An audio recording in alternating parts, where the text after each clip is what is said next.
Allora, buongiorno a tutti, buongiorno anche ai numerosi colleghi che sono collegati in streaming. Riprendiamo il nostro percorso di approfondimento sull'intelligenza artificiale e la pubblica amministrazione, cominciato l'anno scorso, ma insomma il nuovo ciclo cos'era il 17 marzo con il professor Campostrini, il professor Marrone e il professor Cortesi. Riprendiamo oggi quel percorso che contiamo di continuare fino a settembre, dopo l'estate, con uno o due appuntamenti ulteriori. Mi veniva in mente stamattina che proprio questa settimana, se qualcuno si chiede l'utilità o meno di questo percorso, insomma, qualche giorno fa, l'altro ieri mi pare, ho visto la notizia che in Arabia Saudita hanno creato un ministero l'hanno chiamata la VIPE Legislation, in cui il legislatore sarà l'intelligenza artificiale, almeno così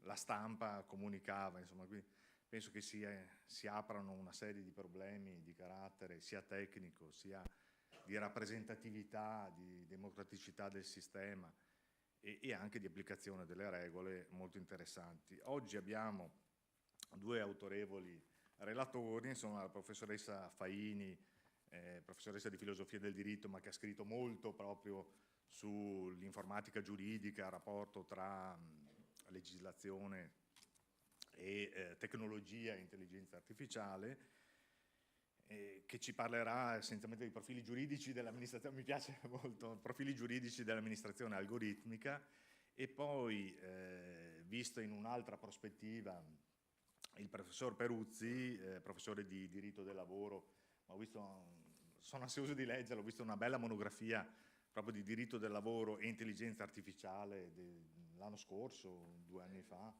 Sì. E sono tutti temi che ci toccano da vicino. Io direi la giornata, se diamo spazio ai due relatori, poi la terza parte, diciamo, abbiamo cercato di concentrare tutto perché per chi segue in streaming cerchiamo di concentrare un po' i tempi. Terza parte per le domande, la risposta alle domande. Chi assiste da remoto, sapete che c'è sempre l'indirizzo mail seminari@consiglioveneto.it, a cui già a partire da questo momento può essere posta qualsiasi domanda, commento, eccetera. Poi cerchiamo di riportare i relatori per la seconda parte della... Buon lavoro a tutti. Professoressa Faini. Bene, grazie. Sì, mi sentite? Va bene? Ok. Allora io intanto... Adesso no, vediamo se li... Ah, ecco, ora? No, li ascolto, li sento. Mi sente? Sì, perfetto, ok. Allora, grazie, intanto io ringrazio davvero il Consiglio regionale e la Fondazione Ca' Foscari per l'invito, e anche se il tempo non sarà molto, quello che proverò è dare alcune suggestioni e diciamo elevare l'attenzione su alcune problematiche che riguarderanno il presente e il futuro della pubblica amministrazione. Poi le slide, come ho già detto, naturalmente saranno date a disposizione dei partecipanti. Quindi io comincerei, se può partire la presentazione. Eccoci, sì, è partita. Perfetto. Scusate, non si vede nulla però.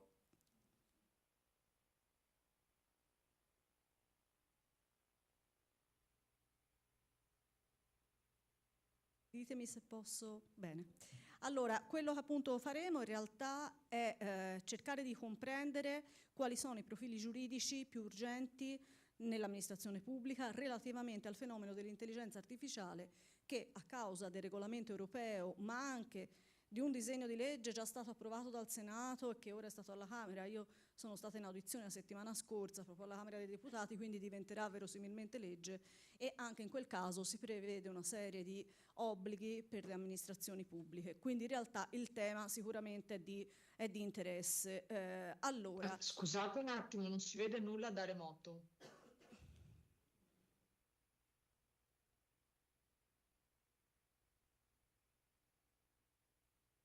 Ah, ok, perfetto.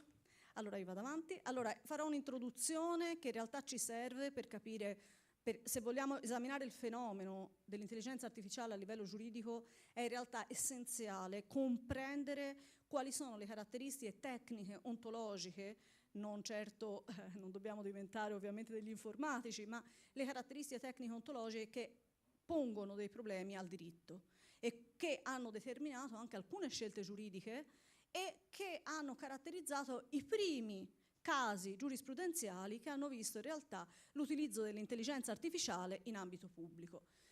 Cominciamo subito da diciamo una certezza. È un contesto, il nostro, sicuramente caratterizzato ampiamente dalle tecnologie che non solo sono strumento ormai nelle mani dell'uomo, ma stanno diventando sempre più, e l'intelligenza artificiale è l'esempio, hanno trasceso, diciamo, questa natura ontologica per diventare in realtà un vettore che crea esigenze e problematiche inedite. Con una precisazione iniziale che dobbiamo fare immediatamente, ossia che nonostante gli atti giuridici perseguano la neutralità della tecnologia, la tecnologia non è neutrale. Quindi l'intelligenza artificiale rischia di ereditare e quindi di espandere e moltiplicare i vizi della società analogica. Un esempio per tutti, i bias, per esempio le discriminazioni, che naturalmente se i dati non sono correttamente annotati possono diventare un problema che naturalmente, soprattutto se l'impiego è da parte di un ente pubblico che deve garantire certezza del diritto e il rispetto di alcuni principi, espongono evidentemente a problematiche, lo vedremo, di invalidità dei provvedimenti amministrativi conseguenti. Ci sono già casi per cui, diciamo, i primi casi sono proprio in pubblica amministrazione e non sono stati in realtà particolarmente virtuosi, vedremo perché.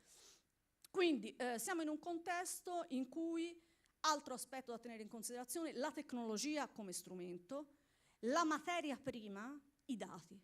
L'intelligenza artificiale, se vogliamo situare l'anima che la caratterizza, sono i dati.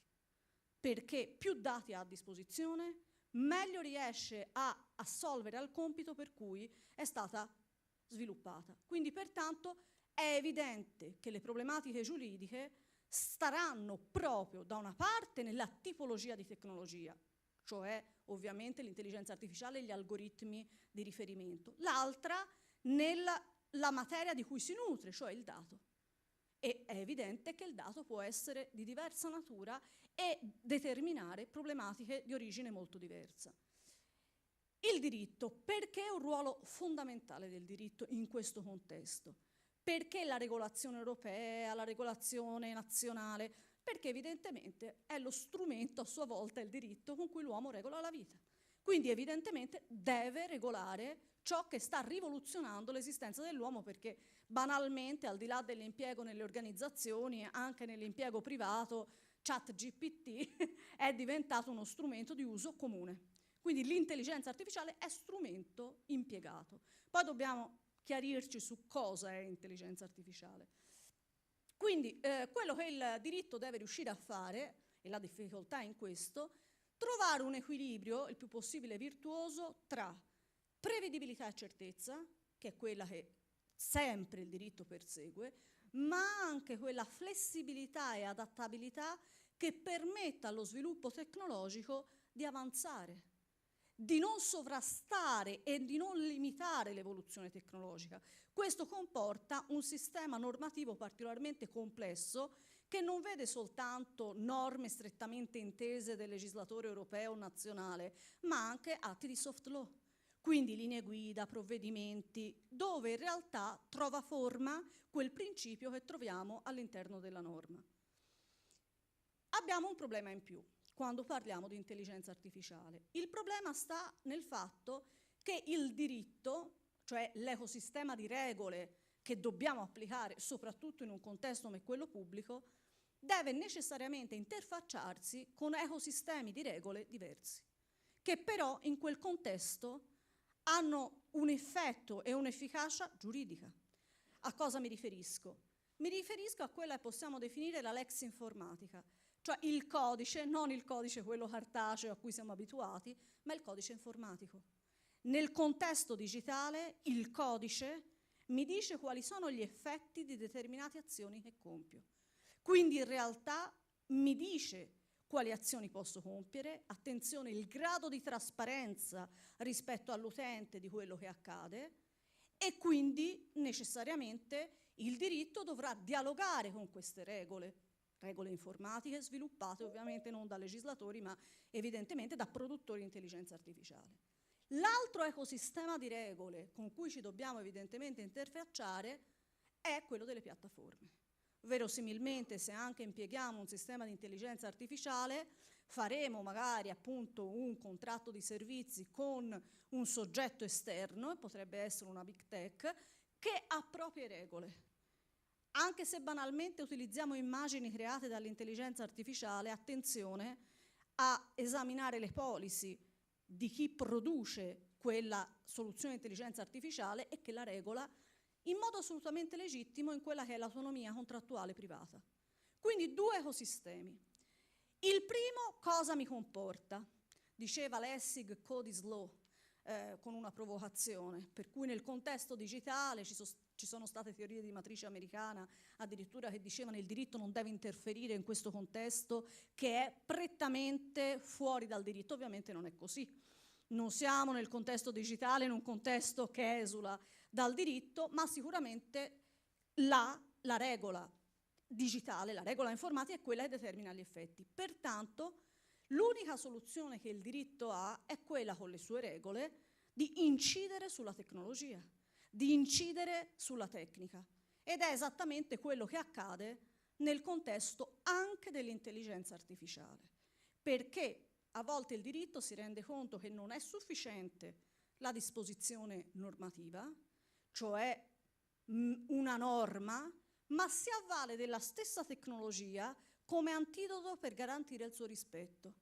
Un esempio lo possiamo fare sul rispetto del diritto d'autore, le misure tecnologiche di protezione per cui un ebook non solo non potete copiarlo, ma se provate a farlo tecnicamente non vi è consentito. Nel caso dell'intelligenza artificiale, nella legislazione emerge lo stesso principio, che poi è il principio che c'è anche in materia di data protection, by design, by default, cioè costruire la soluzione di intelligenza artificiale in modo che rispetti i principi dell'ordinamento, che rispetti, nel caso dell'amministrazione pubblica, i principi del procedimento amministrativo. Perché la regola tecnica in realtà deve essere conseguenza di una regola giuridica che nel caso di specie di un ente pubblico deve essere comunque creata da funzionari, e vedremo che anche su questo la giurisprudenza di TAR e Consiglio di Stato si è espressa in modo chiaro. Quindi siamo in un contesto che chiaramente vede questa incorporazione, con delle criticità che non ometterò però di dire, dei principi, delle norme all'interno della tecnologia. L'altra problematica è naturalmente il doversi interfacciare con le regole dell'autonomia privata contrattuale, quindi big tech o quant'altro, a seconda di che cosa utilizziamo in un contesto pubblico, che può esporre a problematiche. Del resto è cosa già nota, pensiamo all'esposizione sui social che possono avere enti pubblici e chiaramente non sono su territori neutri, sono su territori delle piattaforme tecnologiche, quindi le regole contrattuali in realtà sono quelle a cui è necessario in realtà rispondere. Quindi è un contesto di riferimento con geometrie di potere variabili, con una tecnologia che naturalmente determina il diritto debba riuscire a dare regole che in qualche modo possano essere efficaci ed effettive, perché poi la funzione preventiva del diritto sta in questo, riuscire in realtà a essere efficace nel contesto di riferimento. E vengo a intelligenza artificiale. Che cos'è? Cioè, quali sono le caratteristiche per cui possiamo dire che un sistema è intelligenza artificiale? Beh, ce lo dice il legislatore europeo in più riprese. Possiamo dire, al di là delle definizioni, che ci sono 2 caratteristiche: i dati come anima, l'algoritmo come motore. Sono soluzioni che replicano funzioni cognitive umane grazie ad algoritmi. E dove sta l'intelligenza? L'intelligenza in realtà sta nell'autonomia. cioè nel fatto che diversamente rispetto ai programmi informatici, dove if this then that, cioè da una condizione consegue qualcosa che il programmatore conosce, qua neanche il programmatore conosce la logica e l'algoritmo segue per arrivare alla soluzione. E beh, ci arriviamo subito a comprendere che questo espone a problematiche per il diritto, perché i provvedimenti amministrativi, i provvedimenti giudiziari sono per norma necessariamente motivati. Come faccio a motivare se non ricostruisco la logica che l'algoritmo ha seguito per arrivare alla soluzione? Quindi l'aspetto che ci interessa nella conformazione dell'intelligenza artificiale è evidentemente questo. E i dati di cui si nutre il sistema intelligenza artificiale sono un altro problema, perché spesso sono dati molto eterogenei, strutturati, non strutturati, dati personali, dati non personali. Questo richiama normative e regolamenti da applicare estremamente diversi e quindi naturalmente una problematica ulteriore nell'attuazione. Se andiamo a esaminare come funziona un algoritmo di intelligenza artificiale, quindi ci riferiamo chiaramente a machine learning, deep learning, quindi apprendimento appunto autonomo, automatico, in realtà viene conferito al sistema un insieme di dati, annotati o meno, e questo in realtà è cruciale, perché se io do soltanto i dati, il sistema imparerà dai dati che ha a disposizione. Se invece a quei dati do un'annotazione, posso dire considera questo dato e non considerare un altro, e vedremo degli esempi per comprendere meglio. Dall'altra parte, certamente abbiamo, una volta conferiti i dati e fornita l'indicazione del compito che l'intelligenza artificiale deve svolgere, un modello di apprendimento che l'intelligenza artificiale crea, un training, quella che è chiamata black box, che in realtà nemmeno il programmatore conosce, in cui l'algoritmo elabora e arriva poi alla soluzione. E quando si parla di spiegabilità della soluzione di intelligenza artificiale, comprensibilità, gli studi che vanno in questa direzione a livello anche tecnologico, è proprio perché bisogna in realtà riuscire a rendere maggiormente trasparente quell'aspetto della black box, cioè della scatola nera che altrimenti non è visibile nemmeno a chi sviluppa la soluzione stessa. Altro aspetto da tenere in considerazione è l'impiego che posso farne dell'intelligenza artificiale, perché oltre a conoscere, a essere utilizzata per una conoscenza del presente e del passato, posso anche impiegarla per una modalità, diciamo, predittiva, come un oracolo, perché elevate correlazioni in realtà indicano elevate probabilità che qualcosa accada. Quindi, da questo punto di vista, è chiaro che l'interesse verso questa soluzione è massimo, perché mi permette anche, naturalmente, di poter impiegare la soluzione di intelligenza artificiale per una serie di attività istruttorie, decisionali, proprio per conoscere e muovermi meglio, per questa capacità di predire il futuro. Attenzione però, proprio perché ci si basa su dati e su algoritmi, bisogna vedere che non ci siano errori o manipolazioni che possono in realtà comportare che questo non avvenga in modo corretto. Impieghi tantissimi, chiaramente uno è proprio la pubblica amministrazione. Io ho fatto parte della prima task force che si è occupata, ha fatto questo libro bianco sull'intelligenza artificiale in pubblica amministrazione, era il 2018, quindi insomma ci sono stati vari atti, varie strategie prima di arrivare alla regolazione vera e propria, proprio perché le problematiche sono molto più significative rispetto ad un altro contesto. E quindi proviamo a vedere quali sono i problemi giuridici che emergono. Intanto, con una chiara provocazione, proprio l'algoritmo in sé, per come è costituito, pone dei problemi al modo di operare di una regola giuridica. Mi spiego. L'algoritmo chiaramente opera in questo contesto utilizzando sostanzialmente quasi tutti i dati a disposizione, quindi non è una cosa campioniaria.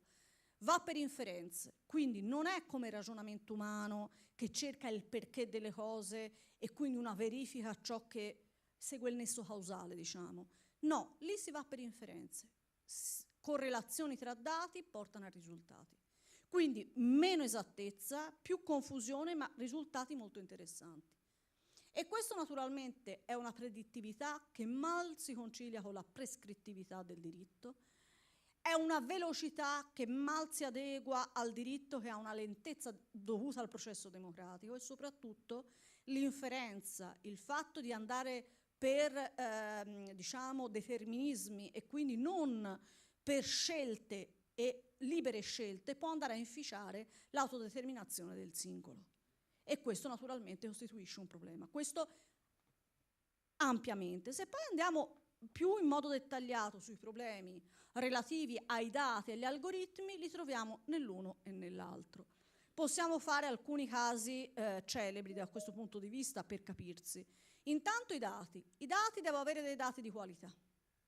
Quindi se un insieme dei dati non deve essere considerato per la decisione a cui devo arrivare, se uso per una, faccio il caso che poi è successo veramente, per una selezione, per un'attività giuridica vincolata pubblica, dove non c'è quindi una discrezionalità e semplicemente probabilmente riesce meglio una macchina rispetto a un essere umano, non è detto che però la macchina debba considerare tutti i dati a disposizione, ci saranno alcuni dati che per i principi del procedimento amministrativo non devono entrare in considerazione. Allo stesso modo, il rischio è che l'algoritmo nel suo funzionamento possa incorrere, inciampare in pregiudizi, in bias. Quindi non solo io devo fare domande giuste e costruire bene la soluzione di intelligenza artificiale anche a livello giuridico, perché di soluzioni anche per la pubblica amministrazione ce ne sono tantissime, l'aspetto giuridico però va considerato, ma devo anche interpretare il risultato a cui la macchina arriva. Quindi si può sostituire il funzionario, il dirigente, la persona umana all'interno del pubblico con intelligenza artificiale? Ovviamente no, perché uno dei principi del regolamento, ma anche del disegno di legge italiano, è proprio la sorveglianza umana. Il fatto che all'inizio o alla fine o durante ci sia un controllo dell'essere umano per far sì che non si incorra in questi errori. Esempi di errori? L'MIT, Norman, forse tutti ricorderete chi è un personaggio particolarmente raccomandabile, Psycho, e per richiamare l'importanza dei dati l'MIT ha fatto questo esperimento, 2 soluzioni di intelligenza artificiale identiche, quindi 2 algoritmi uguali, nutriti con dati diversi. L'una dati che possiamo avere ognuno di noi sul PC, l'altro dati afferenti a eventi di omicidi, insomma delittuosi. Poi i 2 algoritmi sono stati sottoposti al test psicologico delle macchie. L'uno ha dato risultati come darebbe una persona umana, normale, l'altro ha dato i risultati di uno psicopatico. Perché è stato fatto questo esperimento? Andatelo a vedere, è molto divertente, perché in realtà si voleva richiamare l'attenzione sui dati, perché si parla sempre di algoritmi, ma se il dato con cui viene nutrita l'intelligenza artificiale ha un errore, quell'errore può tradursi in un errore del risultato, con delle conseguenze anche molto gravi. Uno, direi leading case in questo contesto è il caso di Eric Loomis, che in questo caso era stata usata l'intelligenza artificiale, e li utilizzano già, gli algoritmi predittivi per valutare il grado di pericolosità sociale. Quindi è stato giudicato, si è ritenuto che il principio del giusto processo fosse rispettato perché il giudice usava come strumento l'intelligenza artificiale, però la domanda che ci possiamo fare: se voi sapete che una macchina farà un compito al posto vostro, siamo sicuri e non siamo portati ad affidarci? C'è in realtà un'attrazione automatica a ritenere che la soluzione a cui arriva la macchina sia più attendibile della mia. Quindi è stato giudicato molto male, quindi è dovuto stare in prigione molto, non è nemmeno riuscito a conoscere il codice sorgente perché era proprietario e quindi non ha avuto accesso, ma studi successivi hanno in realtà rivelato che questo sistema Compass aveva un margine di imparità, cioè praticamente vedeva come condotta maggiormente pericolosa tra i dati anche il fatto che si appartenesse a una certa etnia. Ora, capiamo che un errore del genere non è assolutamente possibile che venga utilizzato in un contesto neanche privato, ma tanto meno pubblico. Per fare esempi più vicini a noi, la selezione del personale. Utilizziamo un sistema di intelligenza artificiale per agevolare la selezione del personale. Ci ha provato all'inizio Amazon, quindi non proprio una startup, insomma. E cosa è successo? Non sono stati annotati i dati dicendo attenzione, l'aspetto del genere non conta, e visto che il ruolo per cui venivano assunti era un ruolo ad alto contenuto tecnologico e fino a quel momento era stato ricoperto da uomini, a un certo punto l'algoritmo ha cominciato a scartare il curriculum delle donne. Ora, facendo una battuta, già noi abbiamo i nostri problemi, se ci si mette anche l'intelligenza artificiale non ne usciamo più. Quindi capite che i rischi, perché stiamo parlando comunque di impieghi in contesti presidiati, dove siamo arrivati a degli errori, e i casi sono innumerevoli, questi sono tra i più conosciuti. C'è un altro problema, che è quello invece anche del principio con cui educo la macchina. Se io utilizzo un sistema di intelligenza artificiale, quali sono i principi di riferimento? Beh, noi potremmo dire quelli del nostro ordinamento o comunque i principi degli ordinamenti europei. Però attenzione, spesso queste soluzioni sono prodotte da big tech o comunque da aziende situate dall'altra parte del mondo, in sistemi come gli Stati Uniti, che non hanno in realtà i nostri principi. Oppure pensate ancor più alla Cina. Quindi il principio etico di riferimento con cui educo il sistema, qual è? Perché io vi ho detto, il dato della donna e dell'etnia non deve in realtà entrare in gioco, ma su altri dati potremmo non essere d'accordo con altri ordinamenti, e quindi utilizzare una soluzione dovrebbe prima avere una verifica di conformità rispetto all'ordinamento in cui viene impiegata. È il caso, anche qua invito a farlo perché è molto divertente, sempre un test dell'MIT, quelli che sono chiamati i dilemmi delle collisioni inevitabili, cioè sostanzialmente l'intelligenza artificiale può anche essere all'interno di un hardware, quindi il classico robot che tutti immaginiamo, utilizzato per fare qualsiasi cosa. Pensiamo anche ai veicoli, le auto, perché non le abbiamo ancora, esistono, perché in realtà il problema qual è?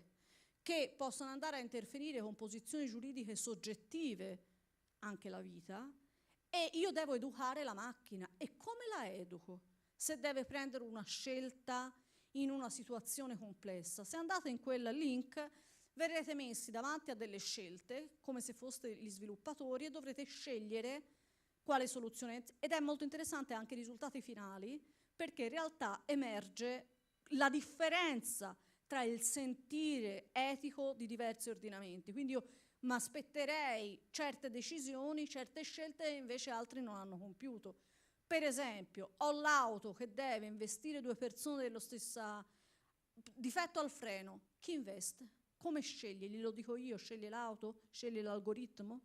Oppure, ancora più difficile, abbiamo il guidatore, salva se stesso, oppure salva il bambino che nella società, teoricamente, il bambino è piccolo, però attenzione, il bambino sta attraversando con il rosso, quindi sta violando una regola della società. Cosa conta di più? Qual è diciamo, la scala gerarchica dei principi che vado a prevedere? Ho delle donne o degli uomini? Chi investo? Chi scelgo? Quindi ci sono una serie di problematiche, e poi sono quelle per cui non ci sono dichiarazioni, diciamo, di principi internazionali su questo, proprio perché in realtà c'è un pluralismo etico, un pluralismo anche giuridico che comporta difficoltà da questo punto di vista. Scendendo più a terra, e quindi io devo utilizzare, comunque sono problematiche queste da considerare, perché come vedremo nel caso che vi riporterò pubblico in realtà sono intervenute. Quali aspetti giuridici devo attenzionare nel momento in cui decido di usare una soluzione di intelligenza artificiale? Primo aspetto, di chi sono i dati? Il sistema di intelligenza artificiale usa dei dati. Chi è il titolare di questi dati? E quindi dalla titolarità poi c'è anche una responsabilità, ovviamente. E qua ci sono varie prospettive, anche qui non c'è una soluzione, perché è un diritto e si sta creando. Potrei intendere il dato come un bene? Prospettiva proprietaria? No. La scelta migliore qual è in un contesto pubblico? È quella di scrivere nel momento del capitolato, dell'accordo, della convenzione, in modo chiaro chi è il titolare di cosa e quali sono le responsabilità reciproche. Subito.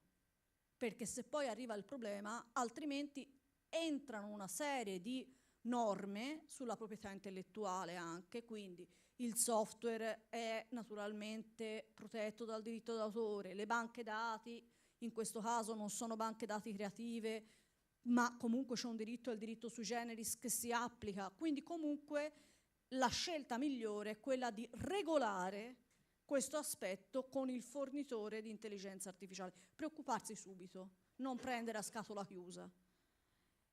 Chi ne è responsabile? Succede qualcosa, succede un problema. Chi risponde?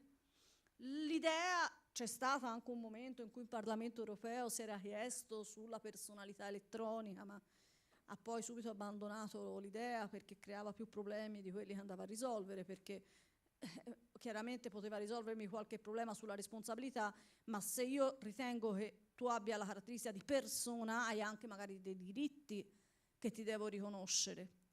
E ora mi spiego. Quindi di solito al momento la dottrina, diciamo che risolve il problema con la responsabilità oggettiva, quella del produttore, quindi il produttore di intelligenza artificiale risponde, ed è anche l'ottica chiaramente del regolamento europeo e del decreto nazionale.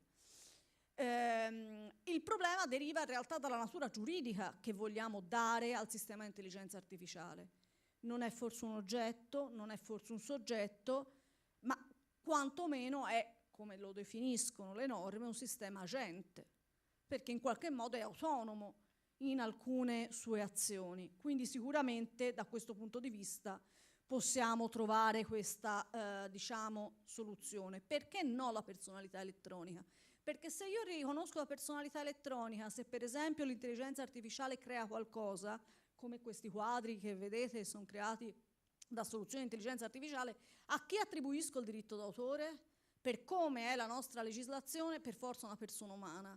Ma se io riconoscessi la personalità, potrei dover riconoscere il diritto d'autore con anche le retribuzioni conseguenti, e quindi capite che è una possibilità, ma sicuramente al momento non è abbracciata. Norme ci sono? Sì, le vediamo velocemente. C'è una norma all'interno del regolamento sulla protezione dei dati personali che parla di processo decisionale automatizzato, dando delle indicazioni dicendo che l'interessato ha diritto di non essere sottoposto a una decisione basata solo su un processo automatizzato. Peccato che se c'è una norma, se c'è il consenso esplicito, oppure se è l'esecuzione del contratto, non c'è più un diritto a non essere sottoposti, ma c'è un diritto che si affievolisce in qualcos'altro, ossia nell'ottenere l'intervento umano da parte del titolare del trattamento. Quindi attenzione, se noi utilizziamo la soluzione, l'intervento umano è di chi utilizza, di esprimere la propria opinione da parte di chi subisce la soluzione e contestare la decisione per poter ovviamente difendersi anche in giudizio in caso di eventuali problematiche. Problematiche sono più ampie nel caso dell'ambito giuridico pubblico, perché chiaramente devo rispettare i principi del procedimento, quindi anche la motivazione.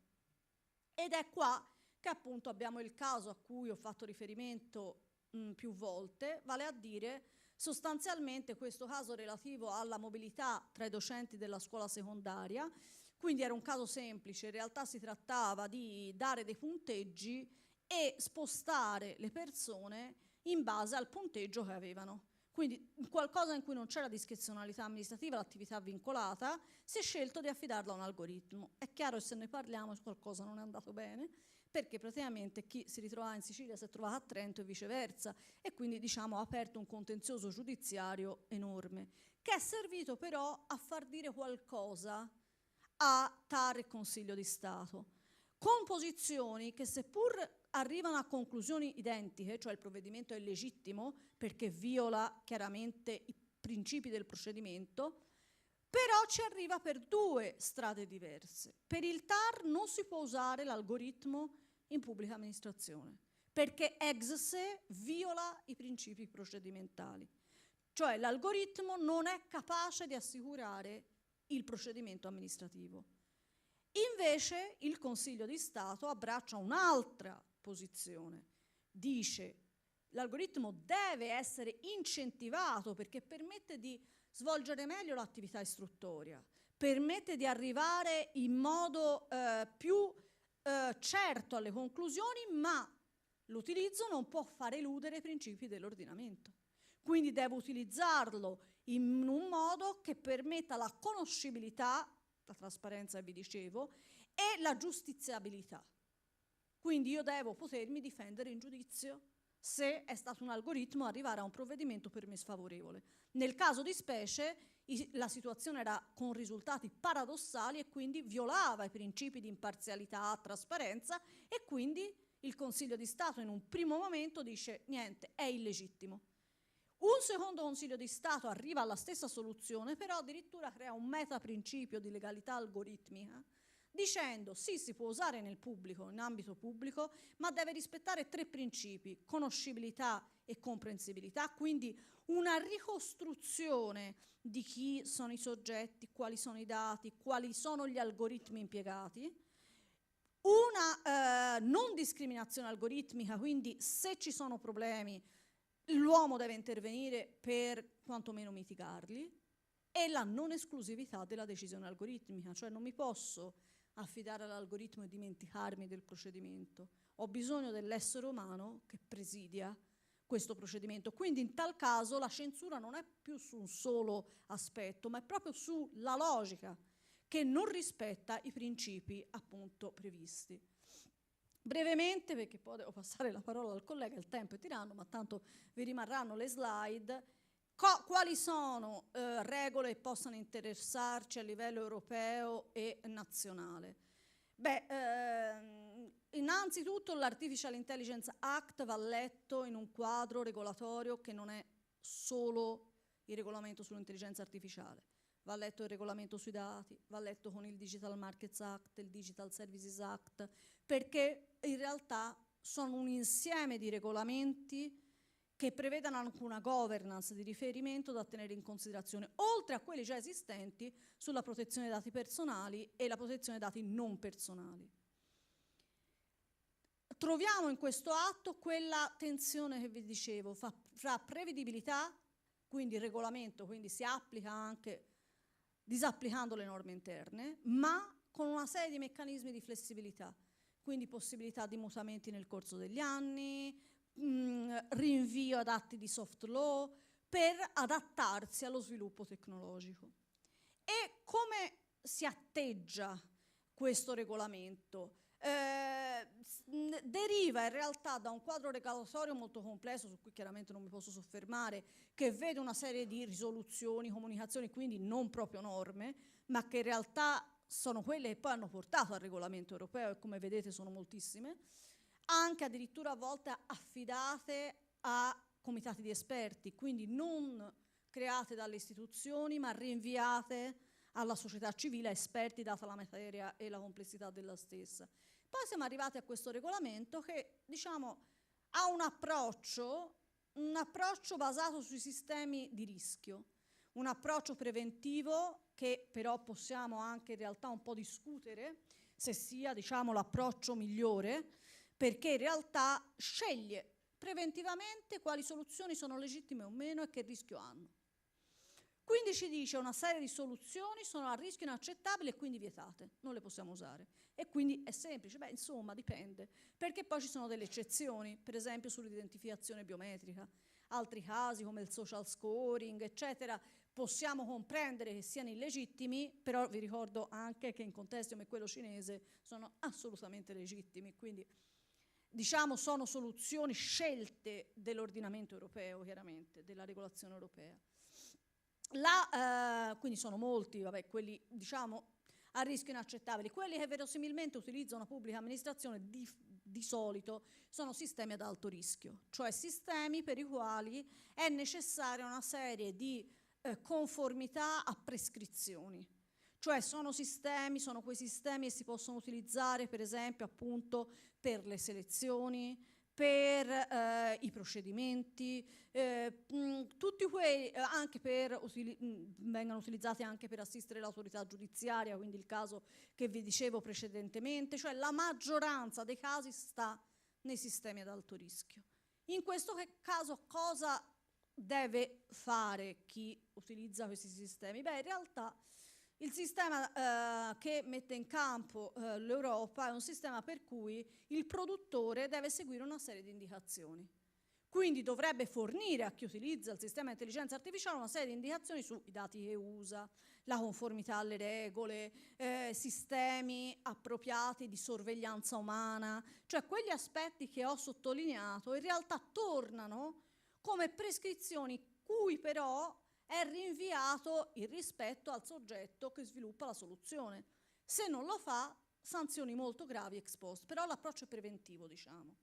Poi ci sono una serie di soluzioni invece a basso rischio o a rischio minimo, quindi inesistente, dove è sufficiente un obbligo di trasparenza. Però attenzione, anche su questo è critico, perché per esempio i deepfake, quindi video che manipolano e fanno dire qualcosa a qualcuno, basta in realtà che sia chiaro che sono prodotti all'intelligenza artificiale. Quello che mi chiedo è, visto il grado di cultura generale su questi temi, è sufficiente?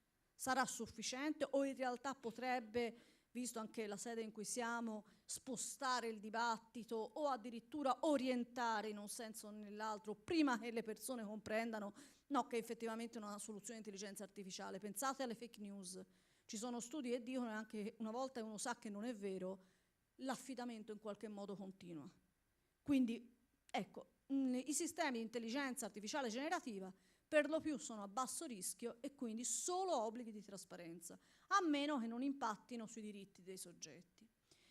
Viene creata una governance molto complessa, che è molto importante perché sarà quella che attuerà poi queste norme e darà indicazioni, quindi ancora non è nemmeno pienamente applicabile, sarà nel 2026 il regolamento europeo, e è una governance molto più complessa di quella iniziale. A tutto questo dovrete sommare l'attenzione chiaramente a quelle sono le strategie nazionali. C'è una strategia, è uscita pochi mesi fa, 2024-2026 italiana, e c'è questo DL che appunto prevede in realtà l'utilizzo dei sistemi di intelligenza artificiale in ambito anche pubblico, con una serie di indicazioni, e prevede come autorità nazionale una divisione di competenze tra l'Agenzia per l'Italia Digitale e l'Agenzia per la Cybersicurezza, quindi a seconda un po' della tipologia di attività. Bisognerà vedere se è la scelta ideale. Concludo con qualche scenario, perché per ora ho detto solo problemi. Insomma, dice, ma quali sono le indicazioni un po' che da tutto questo quadro possiamo trarre? Quali strumenti, qual è l'approccio? L'approccio è questo dell'umanesimo tecnologico, l'uomo al centro, che va benissimo, però come lo realizziamo? Lo realizziamo con quello che dicevo all'inizio, cioè con un approccio di incorporazione del diritto nella tecnica, quindi nella tecnologia, incorporare principi, strumenti, rimedi, approccio preventivo e sanzione verso il produttore di soluzione di intelligenza artificiale se abbiamo un problema. Ha criticità questo approccio? Sì, per due motivi. Perché il diritto non è rigido, è valoriale spesso, e il codice informatico è rigido. Quindi tradurre, non è detto che riesca a tradurre in modo appropriato principi, per esempio, procedimentali. E poi c'è un appalto agli sviluppatori di soluzioni di intelligenza artificiale che fa sì che in qualche modo applichino loro le norme, e quindi ci voglia una sorveglianza umana e di chi poi applica queste soluzioni molto elevata. L'altro aspetto è quello della trasparenza, della spiegabilità che vi dicevo, la comprensibilità per la sindacabilità e anche la contestabilità. Anche qua abbiamo però delle criticità, perché ho detto che la logica degli algoritmi ex sé non è intellegibile e quindi questo può crearmi dei problemi. Quindi ho un'opacità non solo linguistica ma proprio strutturale dell'algoritmo. E l'ultima, diciamo, è la supervisione e la sorveglianza umana, che è quella probabilmente più rilevante, cioè meccanismi che tengano conto anche della capacità attrattiva della soluzione verso l'uomo, verso il funzionario che impiega la soluzione. Questo è in realtà un aspetto fondamentale che è sia nel regolamento europeo che nella legislazione nazionale, con sempre il problema naturalmente che la capacità attrattiva della macchina verso l'uomo è sicuramente chiara, e anche appunto che gli algoritmi hanno un'opacità di per sé. Però sicuramente sono le tre tendenze che ravviserei. Io poi vi lascio le slide a disposizione e vi ringrazio per l'attenzione e cedo la parola al mio collega.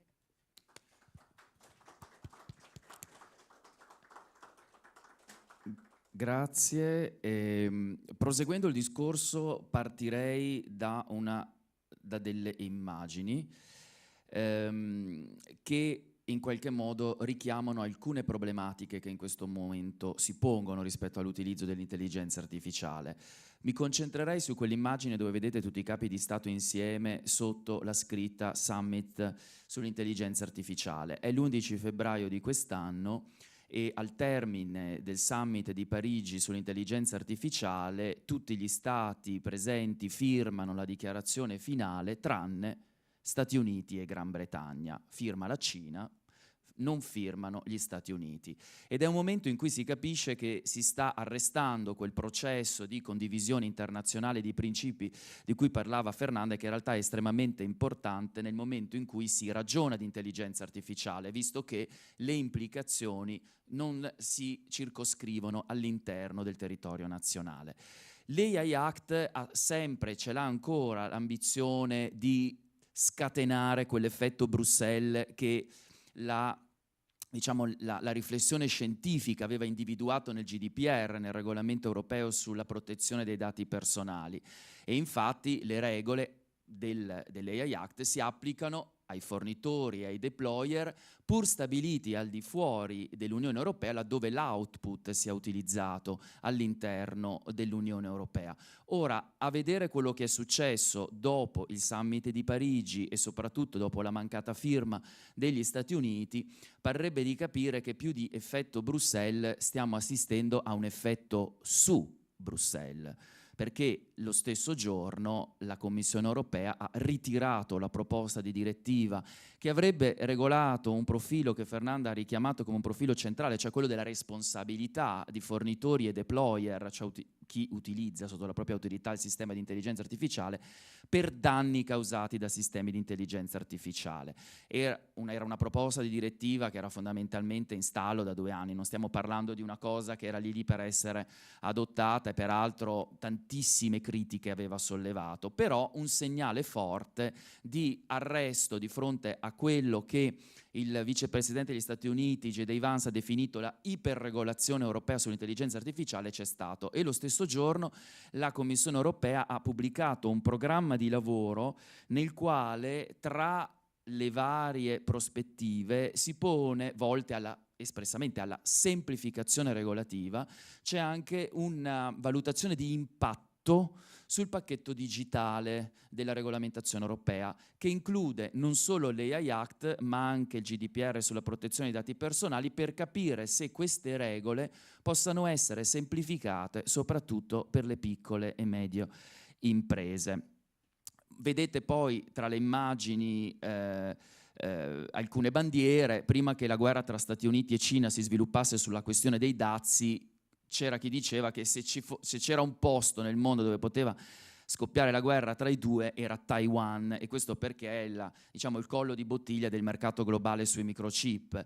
Vedete poi la piramide del rischio che è stata già spiegata da Fernanda.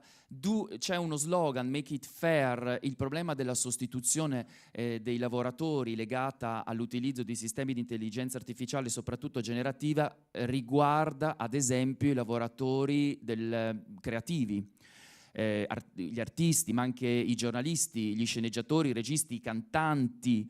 E infatti quello è lo slogan che è utilizzato in questo momento dai creativi britannici contro una proposta di riforma della legge sul copyright del governo Starmer, che è ancora in discussione, ma che pone alcune questioni molto rilevanti, perché, come si è ben capito, i sistemi di machine learning funzionano se possono essere alimentati da grandi serbatoi di dati. Se questi serbatoi di dati sono coperti da copyright, sorgono alcuni problemi giuridici, ma se li leviamo funzionano peggio, per cui è un problema da affinare anche dal punto di vista giuridico.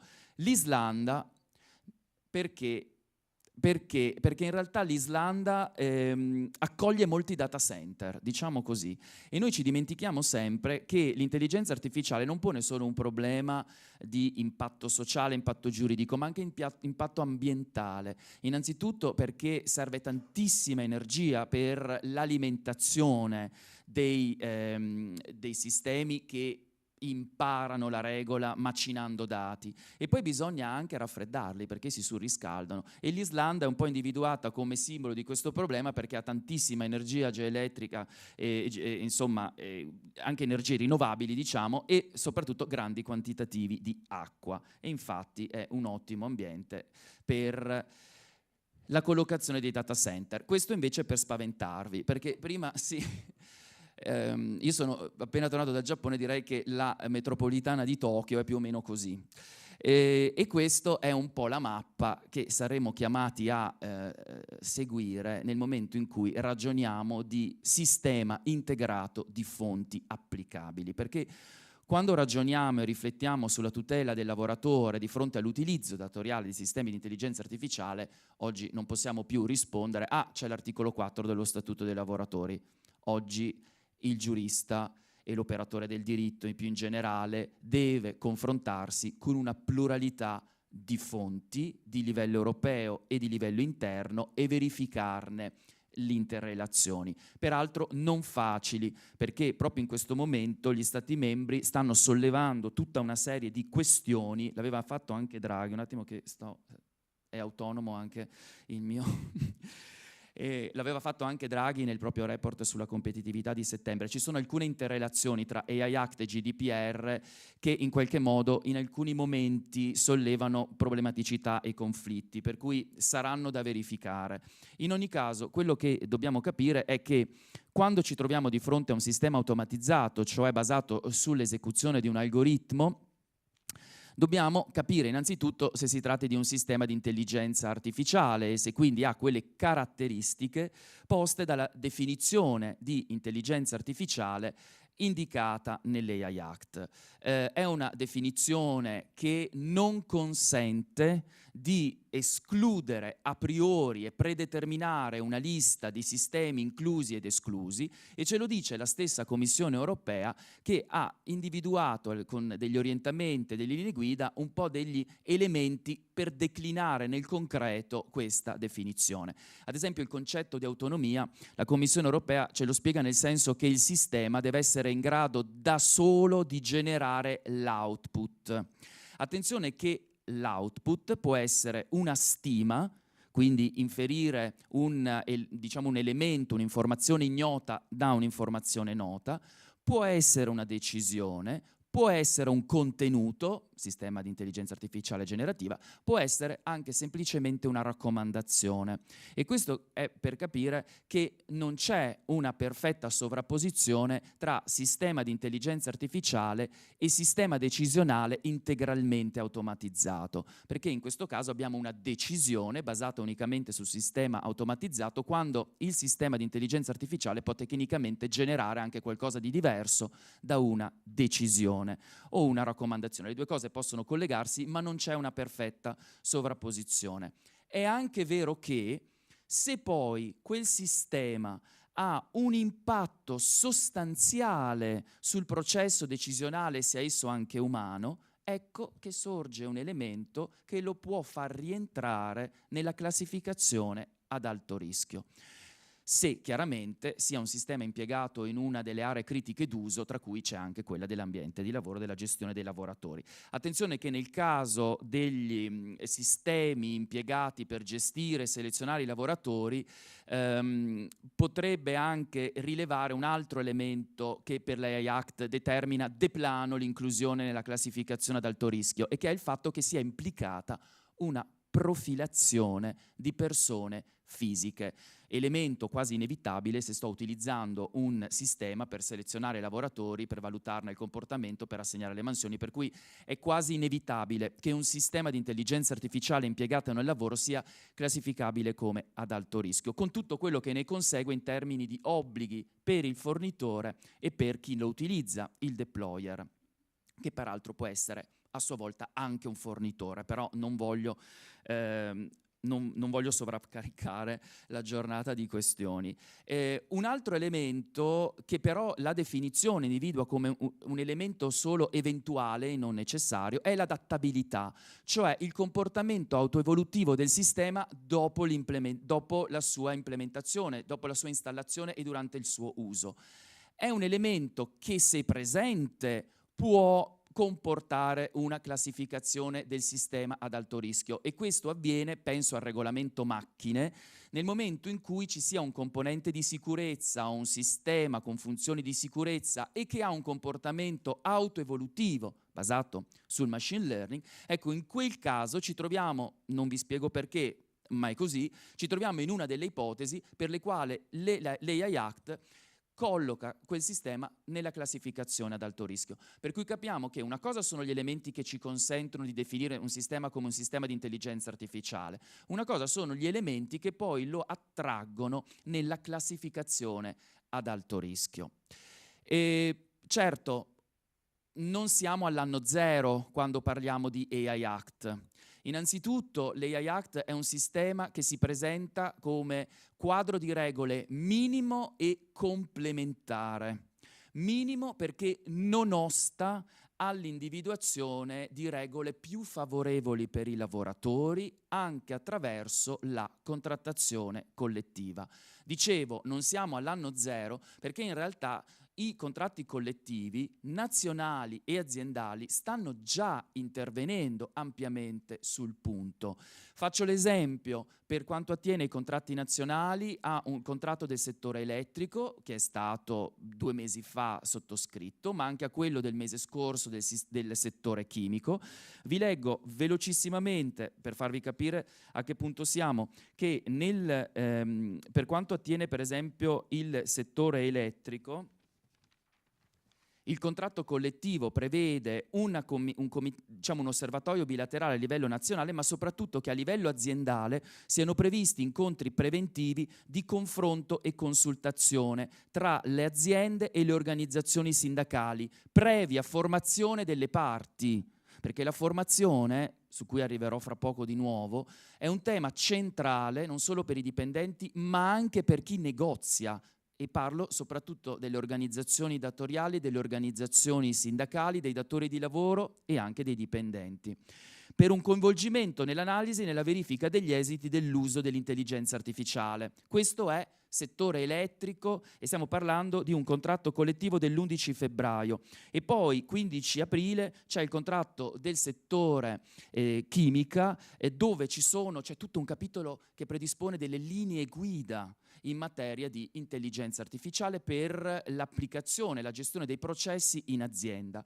E poi ancora ricorderei soltanto, ce ne sono vari, ma questo contratto aziendale della società di assicurazioni Vita Assicura del 19 marzo 2025, dove ad esempio si vieta l'utilizzo dell'intelligenza artificiale nei processi industriali e aziendali se genera ricadute occupazionali, cioè perdita del posto di lavoro sul personale assunto a tempo indeterminato.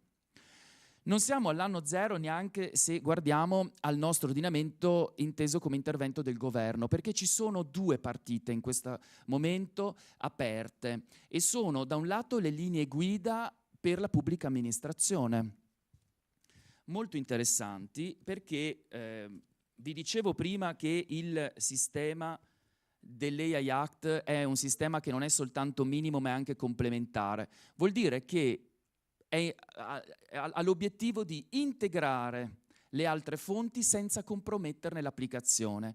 Questo significa che non deve in qualche modo andare a detrimento dell'adempimento datoriale degli obblighi derivanti da altre fonti legislative europee e interne, cioè deve avere una funzione abilitante rispetto a diritti, obblighi, mezzi, rimedi già esistenti. E in questa integrazione che si viene di conseguenza a creare tra le fonti, la grammatica che deve essere seguita, che guida il processo di integrazione, deve essere quella dell'approccio basato sul rischio.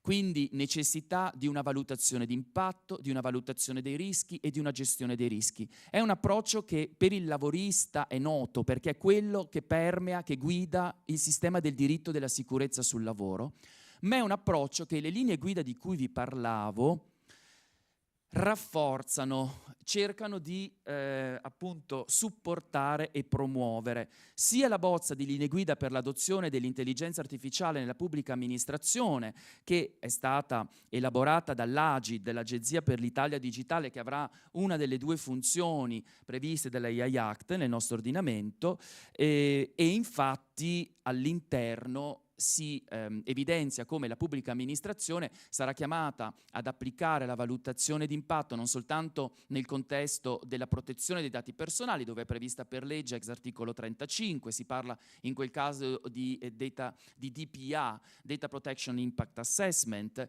non sarà soltanto chiamata a farlo nell'ambito dell'AI Act, nel contesto della cosiddetta FRIA, Fundamental Rights Impact Assessment, che è prevista dall'articolo 27 dell'AI Act e che ha un ambito, questo obbligo di applicazione circoscritto, però nell'ambito circoscritto ci ricadono gli organismi di diritto pubblico, per cui le pubbliche amministrazioni hanno quest'obbligo, ma quello che dicono le linee guida è che questo approccio basato sul rischio nelle pubbliche amministrazioni dovrebbe avere appunto un'applicazione trasversale al di là degli obblighi di legge di cui abbiamo parlato, tanto che viene proposta l'implementazione dell'AIA, che sembra un grido di dolore, ma è la sigla per Artificial Intelligence Impact Assessment, quindi una valutazione di impatto trasversale oltre quelle previste per legge. Non a caso credo che sia oggetto di alcune critiche per l'appesantimento che questo comporterebbe.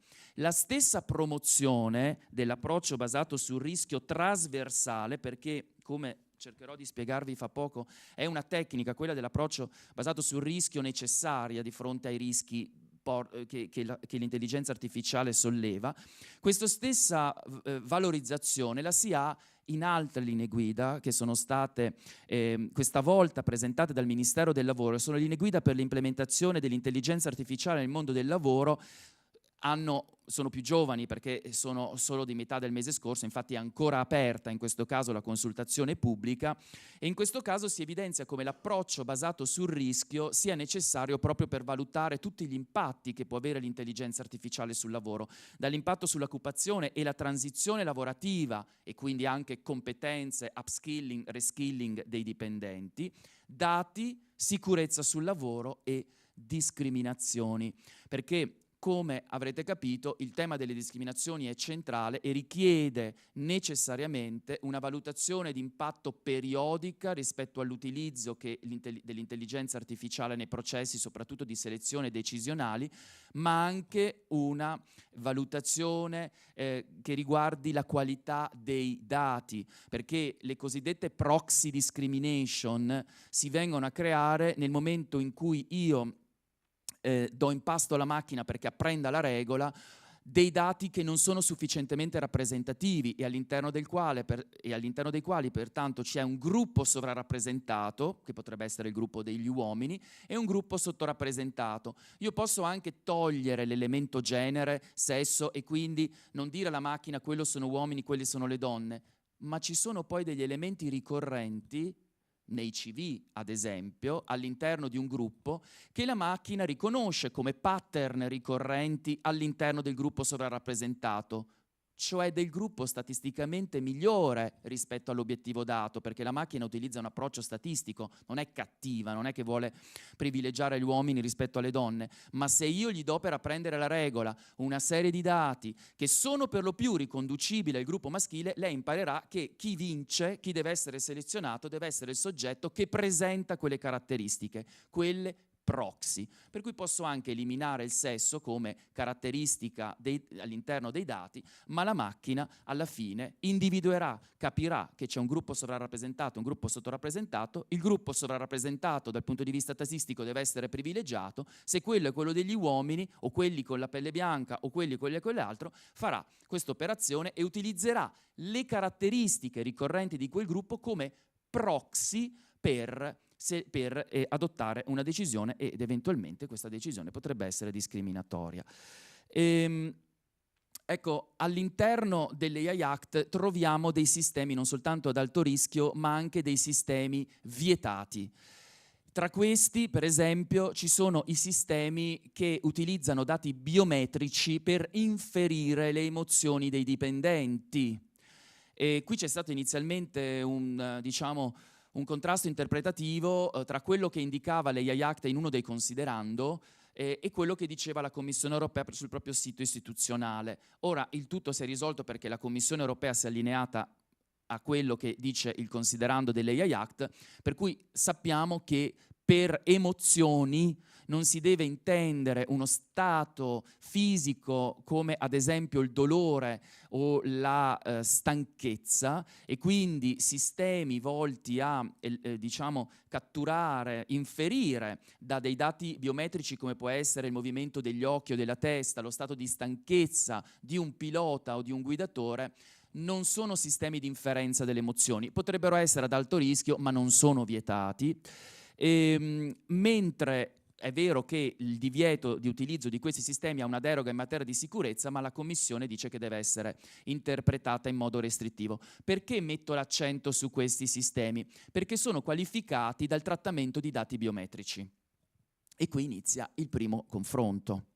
Perché la nozione di dato biometrico non c'è soltanto nell'AI Act, c'è anche nel GDPR, cioè nel regolamento sui dati personali e sul trattamento dei dati personali. E qui ci tengo solo a sottolineare una cosa, che se il sistema automatizzato tratta anche dati personali, io sono tenuto a verificare la conformità alle regole del GDPR.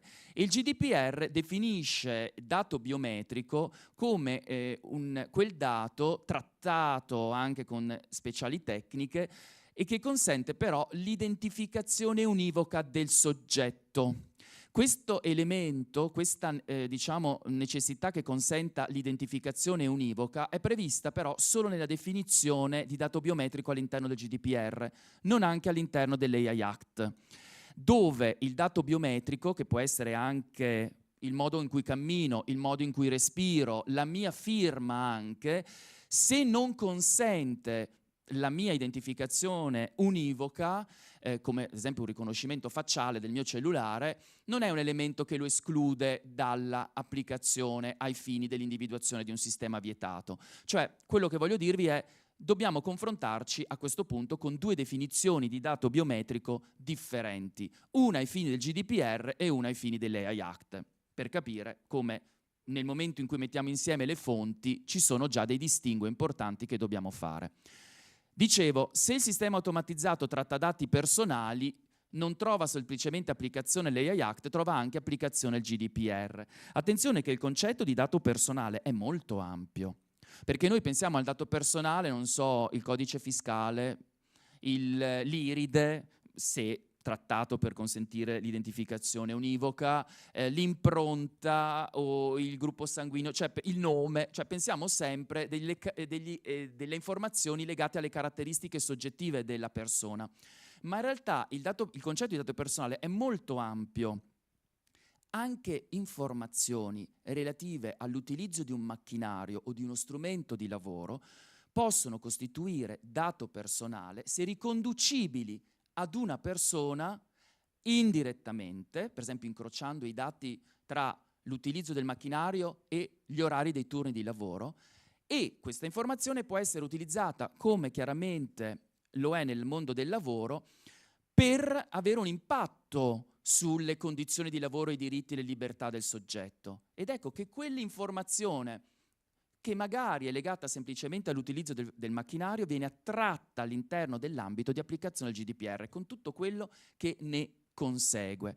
È chiaro che le domande che ci dobbiamo fare quando applichiamo il GDPR sono varie. Ci troviamo di fronte a un sistema decisionale integralmente automatizzato? Sì? Ecco, e allora abbiamo i limiti di cui è l'articolo 22 e quindi io non lo posso utilizzare liberamente. Deve esserci deve essere integrata una delle ipotesi indicate dall'articolo 22, tra cui c'è anche il consenso esplicito dell'interessato. E qui vengo a un punto. Nel GDPR in molti casi si prevede che il consenso della persona a cui si riferisce il dato possa costituire una base giuridica di liceità per il trattamento del dato, o in questo caso un'ipotesi che deroga al divieto di sistemi decisionali integralmente automatizzati.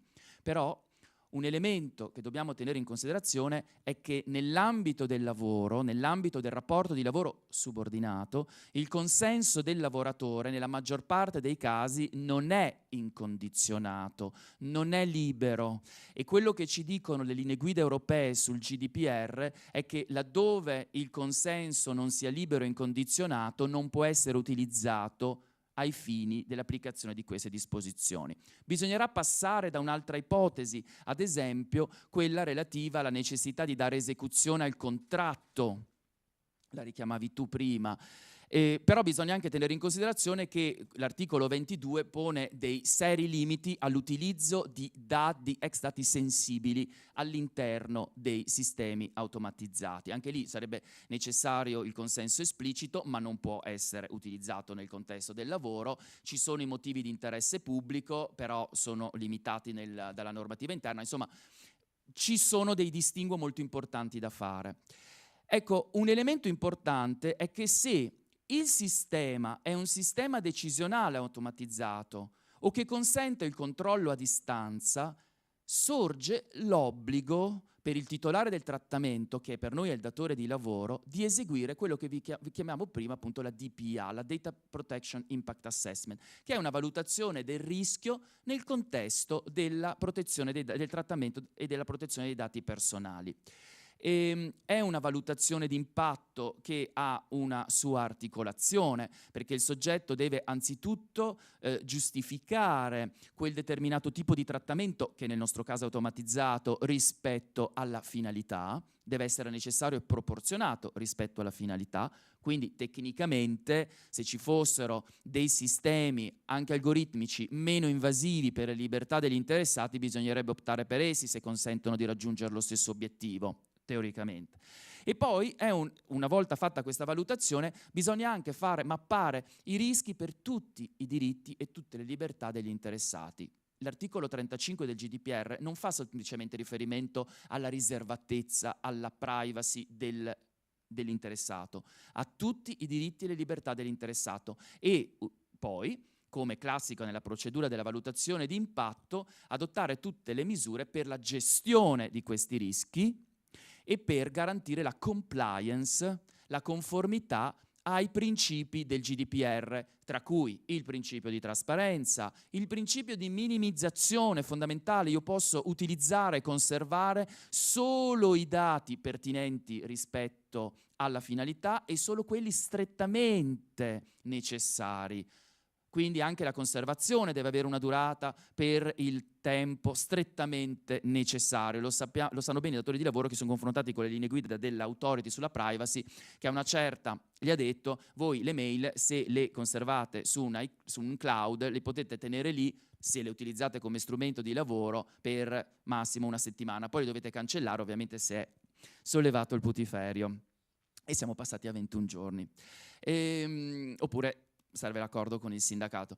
È chiaro che, poi ancora ve lo dicevo, se questi dati sono dati sensibili e soprattutto dati biometrici, sorgono a ulteriori limitazioni. Importante ricordarci che quando si parla di dati biometrici, questi dati non possono essere utilizzati nel nostro ordinamento semplicemente per verificare la presenza del lavoratore in servizio. Il legislatore nel 2019, con grande ottimismo, aveva inserito una norma contro i furbetti del cartellino per la pubblica amministrazione, dicendo che bisognava inserire dei sistemi di rilevazione biometrica in ingresso per evitare che ci fosse, lo sappiamo, il dipendente del Comune di Sanremo che sbeggiava per tutti in pigiama. Però al di là di questo caso, questa disposizione è stata abrogata velocissimamente perché violava le disposizioni del GDPR. E infatti ci sono stati degli interventi, non soltanto uno nei confronti peraltro di una ASL, dell'Authority della Privacy, volta a sanzionare l'utilizzo del riconoscimento facciale o dell'utilizzo del pollice, eccetera, quindi le impronte, per la rilevazione della presenza in servizio, proprio perché il dato biometrico non può essere utilizzato per questa semplice finalità. Se il sistema automatizzato non è solo di intelligenza artificiale, non solo tratta dati personali, ma consente di raccogliere informazioni sull'attività lavorativa, ecco che scatta l'applicazione dell'articolo 4 dello Statuto dei lavoratori, con necessità di confronto con le rappresentanze sindacali o l'autorizzazione dell'ispettorato, laddove questo strumento non sia semplicemente uno strumento per rendere la prestazione lavorativa o uno strumento per la registrazione degli ingressi e delle presenze nell'ambiente di lavoro. Ancora, ricordiamoci che nel 2022, con poi una modifica del 2023 attraverso il decreto lavoro, è stato introdotto un articolo 1 bis nel decreto legislativo 152 del 97 che disciplina le informazioni da dare al lavoratore, ed è un articolo che disciplina le informazioni da dare non solo al lavoratore ma anche alle rappresentanze sindacali, laddove vi sia l'utilizzo di un sistema di monitoraggio decisionale integralmente automatizzato. E quindi anche questa è una disposizione che deve essere tenuta in considerazione. Ora, non è il caso della pubblica amministrazione, ma il prossimo anno l'ordinamento italiano sarà chiamato ad implementare la nuova direttiva piattaforme, per cui è chiaro che laddove ci sia questo utilizzo dei sistemi automatizzati nel contesto di una piattaforma digitale per organizzare il lavoro dei lavoratori, in questo caso troverà applicazione anche la normativa, peraltro ben fatta, della direttiva piattaforme, perché quella è una direttiva che chiaramente ha come base giuridica una base giuridica dedicata alla alla tutela dei lavoratori, mentre l'ELA Act è una normativa di prodotto, per cui non è quella la finalità prima, della tutela dei lavoratori. E nella direttiva piattaforme digitali tutti i principi che ho elencato trovano una declinazione specifica ad hoc dedicata alla tutela dei lavoratori. Per esempio, quella famosa valutazione di impatto che si ha nel contesto del GDPR, lì viene disciplinata in modo particolare per rendere obbligatorio e non solo eventuale il confronto con i rappresentanti dei lavoratori. E si prevede poi, secondo me, obbligo fondamentale, un obbligo di valutazione di impatto trasversale, periodico e partecipato con le parti sociali, con i rappresentanti, sulle decisioni non solo prese ma anche solo sostenute da sistemi automatizzati, per verificare non soltanto un problema di dati personali, non soltanto un problema di salute e sicurezza, ma anche un problema, ad esempio, rispetto alle discriminazioni. Non so se ho ancora tempo. Ok, allora io terminerei qui e lascerei piuttosto la parola a voi per qualche domanda. Grazie dell'attenzione.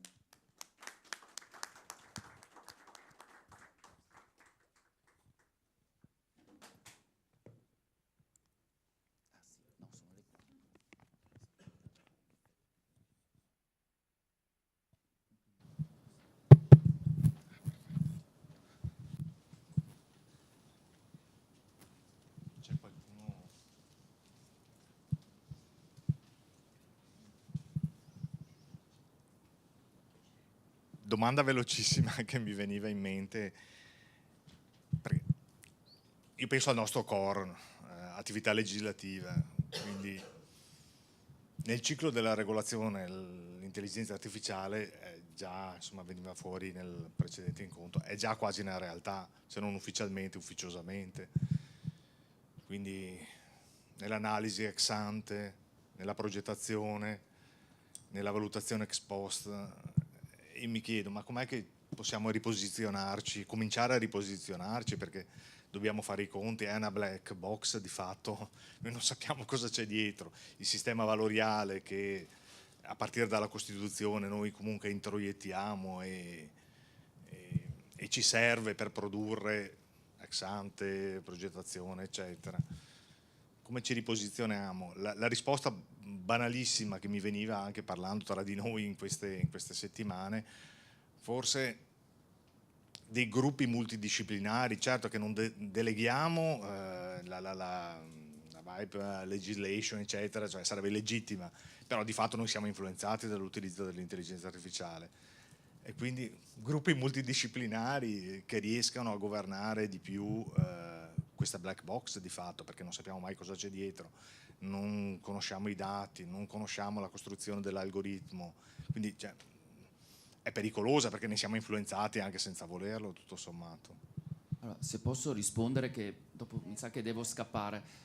Teoricamente l'AI Act prevede che il fornitore consegni al deployer, che è in questo caso diciamo la pubblica amministrazione come utilizzatore, tutta una serie di informazioni per mettere l'utilizzatore nelle condizioni di poter comprendere l'output, interpretarlo e quindi conoscere, diciamo, le ragioni di un determinato esito. Ora, questa prescrizione, perché è un obbligo, certo si confronta con i problemi della regola tecnica. È una regola giuridica che, come diceva Fernanda, deve in qualche modo confrontarsi con la regola tecnica. Se si parla con un informatico, lui dice ma questo non è sempre possibile. E quindi il dubbio che sorge è o si supererà e quindi si chiuderà un occhio rispetto a questo obbligo di legge, cioè il fornitore, tecnicamente il deployer deve essere messo nelle condizioni, proprio anche per garantire la sorveglianza umana, di conoscere, di interpretare l'output, oppure c'è un problema di fattibilità tecnica che si traduce poi anche in un blocco dello sviluppo scientifico, cioè devi fondamentalmente non utilizzare i sistemi più complessi, che quella garanzia non te la danno. Rispetto in generale all'utilizzo, io credo che in questo momento l'elemento sia proprio quello di costituire gruppi di lavoro certamente multidisciplinari, interdisciplinari, e lo dimostriamo noi tre che per esempio abbiamo lavorato in varie situazioni con Marco, cioè quindi discipline diverse che però dialogano all'interno della stessa riflessione e il cui apporto reciproco è fondamentale, e la formazione, le competenze. Questo tra gli obblighi che sono già entrati in applicazione c'erano quelli l'obbligo di alfabetizzazione dell'articolo 4 dell'AI Act. Tecnicamente ora già tutti i datori di lavoro pubblici e privati sono tenuti ad alfabetizzare i propri, che significa formarli, fondamentalmente i propri lavoratori rispetto alle competenze digitali connesse all'intelligenza artificiale, in modo che siano in grado di gestire i processi. È un elemento molto valorizzato all'interno delle linee guida, sia per la pubblica amministrazione che per l'ambito del lavoro di cui vi parlavo, e che chiaramente è anche all'interno della contrattazione collettiva. Credo che si debba partire da lì, perché è un argomento estremamente complesso, è molto complesso per tutti perché richiede un confronto con competenze che non abbiamo immediate. Io non sono laureato in ingegneria informatica, però mi sono dovuto confrontare da subito con gli ingegneri informatici per capire come funziona un algoritmo, che differenza c'è tra un algoritmo basato sulla logica e uno di apprendimento automatico. Questo è il finale, va bene. Ok, mi metto una nota allora. E quindi così, ti lascio la parola, scusa. Grazie. Grazie, no, sì, sono d'accordissimo con lui. Secondo me, appunto, in realtà a livello di caduta poi interna, quello che va fatto sono proprio dei gruppi, cioè gruppi con competenze in realtà più svariate possibili, la parte legale, giuridica, la parte organizzativa, la parte del personale, la parte ovviamente informatica, però insieme. Cioè sarebbe opportuno che all'interno in realtà delle amministrazioni pubbliche venisse costituito un gruppo, a mio avviso, permanente su questo, e venissero poi questi vari atti di cui vi abbiamo parlato declinati nella realtà, perché ogni realtà utilizza l'intelligenza artificiale per motivi diversi, con problematiche diverse. Quindi solo creando un gruppo che possa poi fare delle policy interne, secondo me si riesce un po' a governare il fenomeno. Aggiungo solo questo e poi mi scuso ma devo scappare. Questo perché lo standard di tutela è uno standard di tutela che richiede un bilanciamento di interessi, e questo bilanciamento avviene chiaramente nello spazio costituzionale, nello spazio legislativo. Ma poi la misura concreta che consenta di garantire l'effettività dei diritti, penso, dei lavoratori e anche il corretto adempimento degli obblighi, quella misura non è predeterminata a priori. È questo l'approccio basato sul rischio, che è un modello con cui il diritto fondamentalmente risponde ad una situazione che ha un livello di complessità tale da impedire la predeterminazione a monte delle misure. Bisogna ritagliarle rispetto all'organizzazione concreta affinché siano adeguate per raggiungere non uno standard di tutela che chiaramente decide il datore di lavoro, ma che decide l'ordinamento. E questo tipo di operazione è un'operazione periodica che deve essere fatta costantemente in termini dinamici, che richiede un approccio in questo caso assolutamente multidisciplinare e, permettetemi, partecipato. È importantissimo il confronto con i rappresentanti dei lavoratori, che a loro volta, non a caso lo dice il contratto del settore elettrico, devono essere formati, perché è inutile partecipare se non si sa di cosa si stia parlando. Grazie mille, io devo scappare. Perdonate, devo essere a prendere. Ciao, ci vediamo presto. Vado.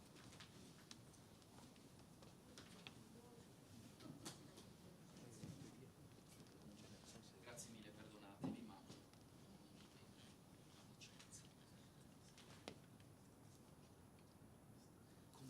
C'è qualcuno che vuole fare qualche domanda?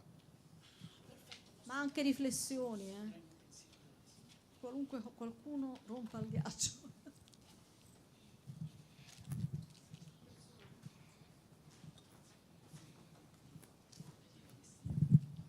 Sì, grazie. Allora, quando lei ha parlato di inquadramento giuridico, a me è venuto in mente Asimov con le leggi della robotica, che sembra forse una stupidaggine, ma era il primo tentativo, ancorché fantascientifico, di governare quella che adesso si chiama intelligenza artificiale, ma che una volta era considerata, diciamo, robotica. Cosa su cui porrei attenzione, perché l'intelligenza artificiale applicata alla robotica potrebbe avere ricadute molto molto pesanti. La seconda cosa che mi verrebbe da dire è che se dobbiamo considerare l'intelligenza artificiale qualcosa di, da quello che ho capito, semi-intermedio tra l'uomo e la cosa, ci sono già gli animali. Sembra una fesseria e mi rendo conto, però ricordiamoci che c'è tutta la normativa sulla tutela e sui diritti degli animali che non dico si possa applicare all'intelligenza artificiale, ma potrebbe avere degli aspetti anche compatibili, soprattutto in tema di responsabilità dell'animale o del prodotto. Certo, io non mi stupisco che poi gli Stati Uniti non abbiano voluto firmare quella convenzione di cui si parlava sull'intelligenza artificiale, anche perché le aziende statunitensi sono quelle più all'avanguardia nella produzione. E se, come ha detto, si vociferava a livello europeo di dare la responsabilità dell'output al produttore, è come dire alla Colt: tu vendi una pistola, ma se quella pistola ammazza qualcuno la colpa è tua, e quindi giustamente qualcuno dice anche no. Detto questo, alla fin fine il vero problema è quello del controllo dell'intelligenza artificiale, controllo che deve avvenire all'interno, si suppone, di una cornice giuridica che, come lei giustamente ha detto, varia da paese a paese, da sistema a sistema, e quindi difficilmente si arriverà a dei principi universali di controllo. Sappiamo benissimo che nei paesi islamici l'opinione di una donna vale la metà di quella di un uomo, e sappiamo benissimo che in Cina l'opinione di uno iscritto al partito vale molto di più di quella di uno che non è iscritto al partito. Quindi l'idea di poter disciplinare a livello globale una cosa che vede l'applicazione in contesti giuridici a volte diametralmente opposti al nostro, mi sembra un po' come l'idea di discipliniamo l'uso delle armi, direi molto impraticabile. Grazie. Grazie di queste osservazioni. No, degli animali non è per niente una sciocchezza, perché una delle ricostruzioni che la dottrina fa di questa responsabilità è anche quella, la responsabilità che si ha nella vigilanza rispetto appunto a animali eccetera. La differenza chiaramente sta proprio in realtà nell'istinto che per esempio l'animale ha e che l'intelligenza artificiale non ha. Tra l'altro vorrei sollevare a questo proposito anche la differenza, ci sono studi su questo, è molto interessante, rispetto all'essere umano, visto che abbiamo detto una via di mezzo. La differenza molto grande è non solo nell'aspetto istintuale, emotivo, ma anche nella incapacità, per esempio, di provare dolore. Quindi ci saranno, ecco, delle distinzioni che possono provocare poi una serie di problematiche rispetto all'essere umano. Quindi è una delle ricostruzioni. Perché si è scelto la responsabilità oggettiva oppure la responsabilità per attività pericolose? Proprio perché nel caso della responsabilità oggettiva in realtà non si dà ex se sempre la responsabilità al produttore. Per esempio il produttore è tenuto a una serie di informazioni da fornire all'utente, per cui se l'utente viola quelle informazioni e utilizza in modo inopportuno soluzioni di intelligenza artificiale, chiaramente non è poi responsabile del produttore, ma ricade la colpa e la responsabilità conseguente sull'utente. È stata la scelta interpretativa più vicina a quello che si poteva ottenere a legislazione vigente. Poi c'è questa direttiva e questa tendenza a voler regolamentare ovviamente la responsabilità, che trova però molti ostacoli, perché probabilmente, possiamo dircelo, è l'aspetto più rilevante. Sul tema tra l'altro della responsabilità, sottolineo nel caso delle soluzioni di intelligenza artificiale spesso non c'è un produttore solo, cioè nel senso è una filiera di soggetti diversi e quindi ci sono anche questi problemi. Quindi la scelta è sicuramente quella, nel momento in cui si utilizza una soluzione, di regolare il più possibile e farsi spiegare bene le condizioni di quella soluzione. Sulla robotica sono d'accordo con lei perché sinceramente è molto pertinente, però ecco, è anche molto interessante questo momento nella storia dell'uomo, perché sicuramente siamo di fronte a qualcosa che, se ben utilizzato, cambierà probabilmente anche le attività, ma può migliorarle. Quindi sicuramente da questo punto di vista, insomma, ci sono, no, gli apocalittici e gli integrati. Io sono fra gli integrati anche ottimista, quindi cercando di risolvere i problemi, vediamo anche in ambito proprio pubblico, potrebbe sinceramente avere un impatto molto, molto importante. Comunque grazie alle riflessioni, perché mi hanno permesso di aggiungere qualcosa. Vuoi che chiuda la porta? Se volete io sono qua. Non so se anche quelli che sono in linea possono scrivere o dire. Io posso, certo. Ma in realtà soltanto praticamente una provocazione nei fatti, perché, come dire, ho l'impressione tutte le volte che ascolto appunto il dibattito sull'elemento giuridico dell'intelligenza artificiale che l'enfasi, chiaramente muovendoci sulla base degli strumenti consolidati, in particolare negli ultimi 150 anni, sia quella di provare a risolvere appunto la black box, cioè di chiarificare e quindi di riuscire ex ante il più possibile a prevedere, no, possibili effetti. Però la mia impressione è che in realtà, per quanto ci possiamo sforzare, questo è una sorta di, come dire, è un obiettivo impossibile, perché, come dire, ipotizziamo anche che noi riusciamo ad avere tutti i codici sorgenti e ipotizziamo anche che riusciamo a comprenderli. Per riuscire a fare un lavoro efficace dovremmo riuscire quantomeno a guardare anche ai dati, e quindi ipotizziamo di riuscire a guardare a tutti i dati e di riuscire a fare una valutazione su tutti i dati, ma anche lì questo non ci assicura, perché se ad esempio prendiamo il capitolo di discriminazione, non so, faccio un esempio solo perché è recentemente stato come dire, oggetto anche di cronaca, se le donne transessuali sono da equiparare alle donne o no.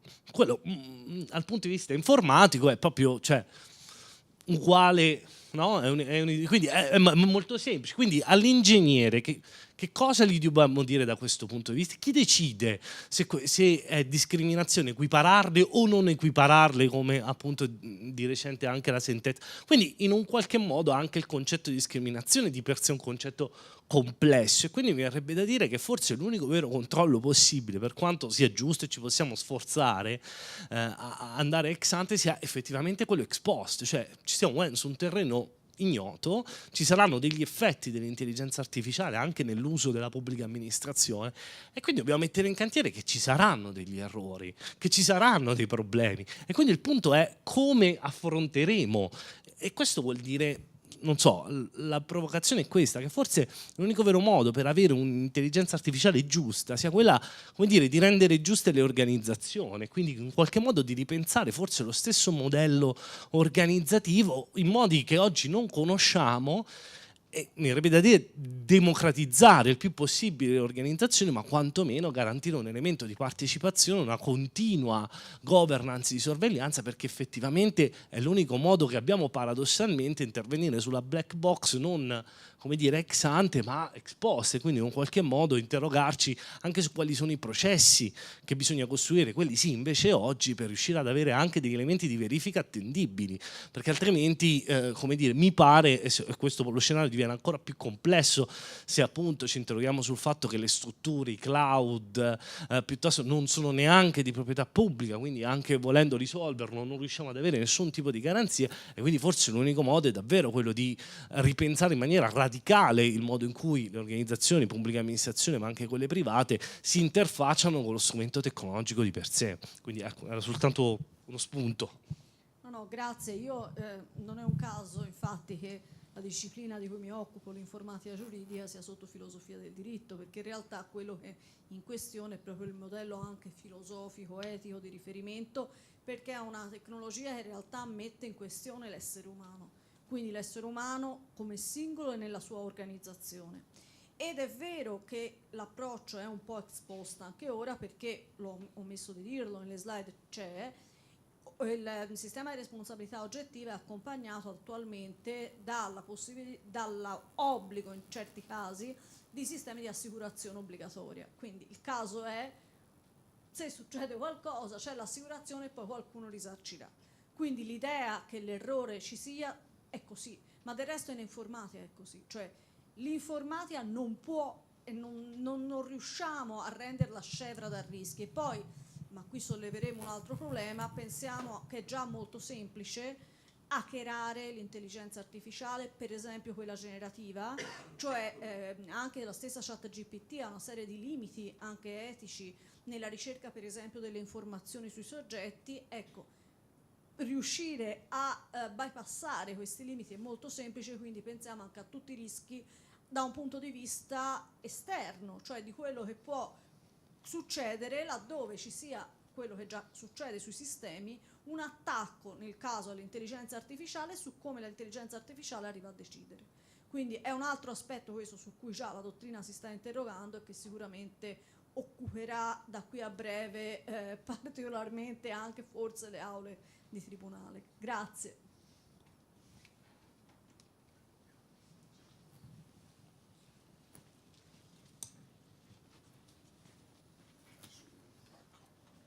Ringrazierei i relatori presenti per queste due densissime relazioni molto stimolanti, e penso che vedo un filo conduttore dal primo incontro con Federico Faggin, che non ci sentiamo apocalittici ma integrati, insomma come integrarci, insomma stiamo cercando di capirlo, quindi mi auguro che avremo altre occasioni di approfondimento. A giugno, adesso vediamo la data esatta, ci rivedremo. Grazie a chi c'era e chi ci ha seguito da remoto, sono numerosi, insomma. Grazie ancora ai relatori, anche a nome del segretario il segretario generale che aveva un impegno istituzionale, ma insomma come se fosse qua. Grazie a tutti e buon pomeriggio.